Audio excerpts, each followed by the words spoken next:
Bonsoir à tous, nous vous proposons ce soir une immersion dans un cabinet de curiosités. Car le château-musée de Dieppe a sorti de ses réserves des objets presque oubliés depuis plus d'un demi-siècle. Histoire naturelle, c'est le nom de cette exposition, dévoile ses trésors, animaux naturalisés, porcelaines, tableaux ou squelettes, autant d'histoires extraordinaires à découvrir les yeux bien ouverts. Je veux tes yeux,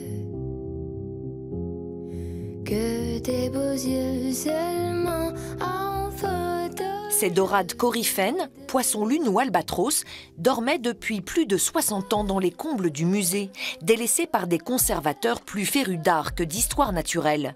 Pourtant, ces animaux naturalisés constituent la toute première collection du musée de Dieppe. Ils ont été retrouvés il y a 2 ans à la faveur d'un inventaire national. Le musée de Dieppe en fait, a emménagé dans le château en 1923, mais il existait un premier musée de Dieppe au centre-ville qui était un musée municipal. Les collections de ce musée étaient constituées de différentes manières, mais notamment on avait des érudits locaux qui possédaient des cabinets de curiosités et la ville de Dieppe va se faire l'acquéreur de certains de ces cabinets de curiosités et c'est ce qui va constituer, je dirais, le terreau du premier musée. Ces cabinets de curiosités, très en vogue au XVIe et XVIIe siècle, présentaient des accumulations d'objets hétéroclites, insolites et fascinants. Le musée a reconstitué ces merveilleux cabinets grâce aux trésors dénichés dans ses réserves. Là, vous trouvez mis ça et là une murène, des minéraux, un museau de puma, des fœtus dans des bocaux de formol, et puis une autre bizarrerie, un élément qui est rentré dans nos collections comme étant une trompe d'éléphant sur les inventaires, et il s'avère en fait qu'il s'agisse d'un sexe de baleine, voilà, qui a été naturalisé et récupéré à l'époque. Certaines pièces font écho aux collections déjà présentes, comme cet albatros hurleur qui contemple les dessins de Georges Braque.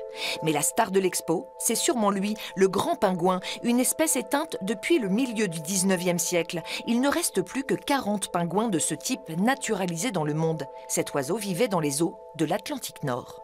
C'est vraiment cette particularité de Dieppe d'être un lien, un port entre l'Europe, la France en particulier, et le reste du monde. On avait des explorateurs qui partaient partout dans le monde. Les Dieppois, c'est un peuple de marins, de pêcheurs et d'explorateurs. Et donc, ces collections, elles sont aussi les témoins de cette histoire-là. L'exposition est aussi l'occasion de monter des ateliers pédagogiques pour les scolaires et les particuliers. C'est aussi la seule et unique occasion de découvrir ces collections d'histoire naturelle oubliées, car en novembre prochain, elles seront cédées définitivement au musée Buffon de Montbard en Côte d'Or.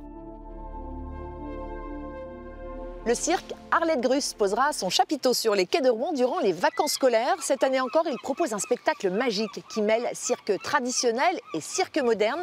Feux d'artifice technologiques, cavalerie aérienne, mais aussi sur la piste, une invasion de pingouins et d'otaries. Tout un cirque à découvrir du 16 au 24 février.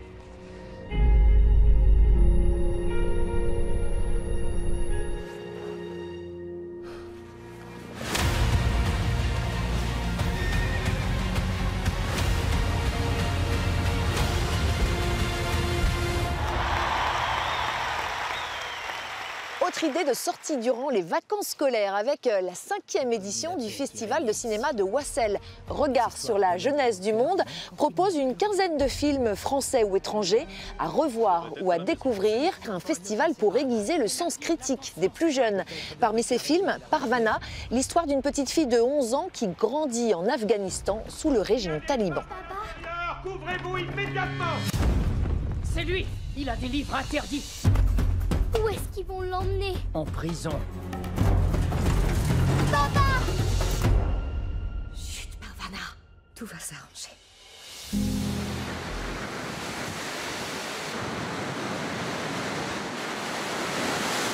Soirée We Love Rock'n'Roll au club à Évreux. À l'affiche demain soir, 2 groupes à l'énergie puissante. Les Normands, The Gothies, délivreront un rock punk endiablé dans la langue de Molière. Et puis, tout droit venu de Madagascar, The Dizzy Brains enflammeront la scène avec leur rock brut.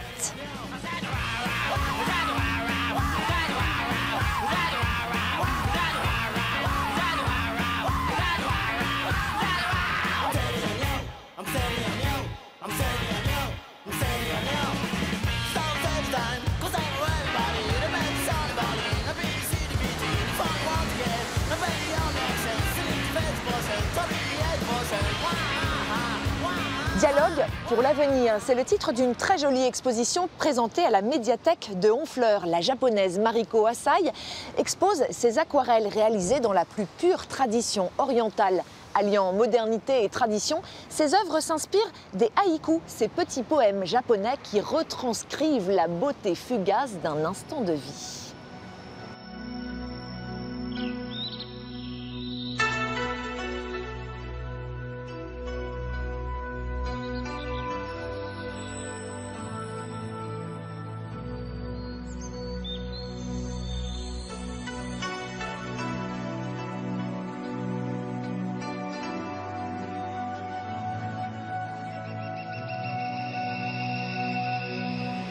C'est tout pour aujourd'hui. Retrouvez-nous sur notre site internet et sur les réseaux sociaux.